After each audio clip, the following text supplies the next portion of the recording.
বুটের হালুয়া মানে কিন্তু মজার একটা খাবার। আজ শবে বরাত, এই দিনে অনেকেই অনেক রকমের হালুয়া তৈরি করে, কিন্তু আমি কখনোই এরকম হালুয়া বা কোনো আইটেম তৈরি করিনি। আজ খুব ইচ্ছে হচ্ছিল বুটের হালুয়া তৈরি করি, তো এই জন্যই বুট সারা রাত ভিজিয়ে রেখেছিলাম, এখন পানি দিয়ে সেদ্ধ দেবো। আসসালামু আলাইকুম এভরিওয়ান, সবাই কেমন আছেন? কে কোথা থেকে আমার ভিডিওটি দেখা শুরু করেছেন আশা করছি কমেন্ট করে জানাবেন। আপনি যদি ফেসবুক থেকে আমার ভিডিওটি দেখে থাকেন একটা ফলো করে দিবেন আর অবশ্যই কমেন্ট করবেন আশা করছি। আর যারা ইউটিউব থেকে আমার ভিডিওটি দেখছেন সবাইকে ওয়েলকাম করছি আমার চ্যানেলে। আর আপনি যদি আমার চ্যানেলে আজকে নতুন এসে থাকেন তাহলে একটা সাবস্ক্রাইব করে পাশে থাকবেন। আর আমি কি করেছি, এখানে বুটটা সেদ্ধ করে একবার ব্লেন্ডারে ব্লেন্ড করে নিয়ে পরবর্তীতে পাটায় বেটে নিয়েছি। এতে করে হয়েছে যে একদম পুরো মিহি হয়ে গেছে বুটটা। এরপর আমি একটা হাঁড়িতে ঘি দিলাম, ঘি দিয়ে আমি এখানে দিয়ে দিব তেজপাতা, এলাচ, দারচিনি, এগুলো দিয়ে আমি একটু ভেজে নিচ্ছি হালকা করে। আমি প্রথমে ইউটিউব থেকে আসলে একটু দেখে নিয়েছি কিভাবে বুটের হালুয়াটা তৈরি করতে হয়। তারপরে পুরো সব প্রসেস আর মনে নেই, একটা আইডিয়া থেকেই করছি আর কি। তো এটা হালকা করে ভেজে নিয়ে আমি এর মধ্যে আমার বাটা ডালগুলো দিয়ে দেবো। এর মধ্যে দেখতেই পাচ্ছেন কতটা মিহি হয়েছে। একবার ব্লেন্ডারে করেছি, দ্বিতীয়বার পাটায় বেটে নিয়েছি, এতে কোনো দানা দানা আর অবশিষ্ট এখানে ছিল না।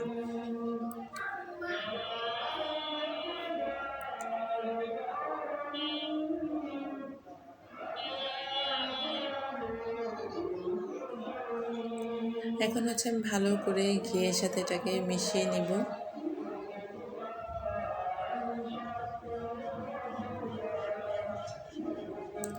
এরপর আমি এখানে পরিমাণ মতো চিনি দিয়ে দিলাম, যে যত মিষ্টি খেতে পছন্দ করে আর কি। তো আমি এখানে একটু হালকা মিষ্টি রাখবো, যেহেতু আমরা একটু হালকা মিষ্টি খেতে পছন্দ করি, তো এই জন্য চিনিটা দিয়ে দিলাম। চিনিটা ভালোভাবে মিশিয়ে নিব আর কি, নেড়ে চেড়ে।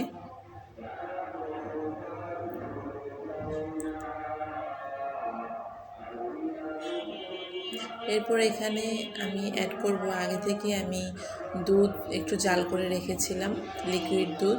আমি সেই লিকুইড দুধটা এখানে দিয়ে দেব। আমি জানি না এখন এই দুধটা এই সময়ে দেওয়াটা পারফেক্ট হয়েছে কিনা, না কি আরও আগে দেওয়া হতে ছিল। আমি আমার মতো করে এখন একটু অ্যাড করে নিলাম। তারপর আমি নেড়ে চেড়ে আর একটু ভালো করে মিশিয়ে নিয়েছি। আমি এখানে যতটুকু দুধ দিয়েছি দেখলাম যে কম হয়ে গেছে মনে হচ্ছিল আর কি, আমি আবার পরে অ্যাড করেছিলাম অফ ক্যামেরাতে। এই পর্যায়ে আমি একটু গুঁড়ো দুধও দিয়ে দিলাম টেস্ট একটু বাড়ানোর জন্য।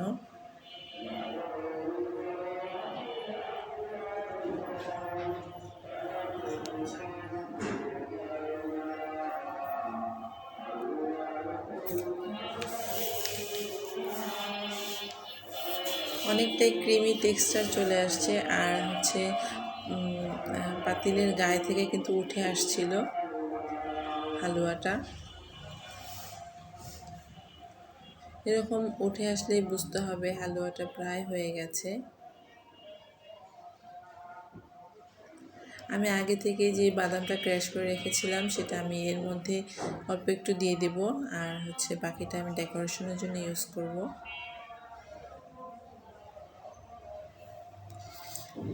আমি অফ ক্যামেরাতে এরকম প্লেটে পরিবেশন করে ডেকোরেশনও করে নিয়েছিলাম, কারণ একে একে এরকম ডেকোরেশন করা প্লাস ক্যামেরা ধরা একটু কষ্ট হয়ে যায় আর কি।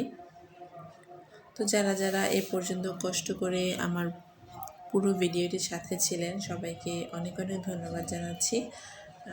সবাই এভাবে পাশে থাকবেন যাতে এগিয়ে যেতে পারি।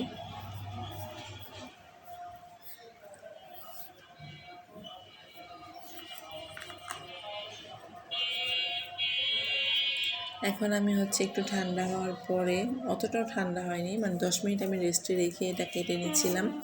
আর একটু রাখলে হয়তো বা একটু ভালো হতো।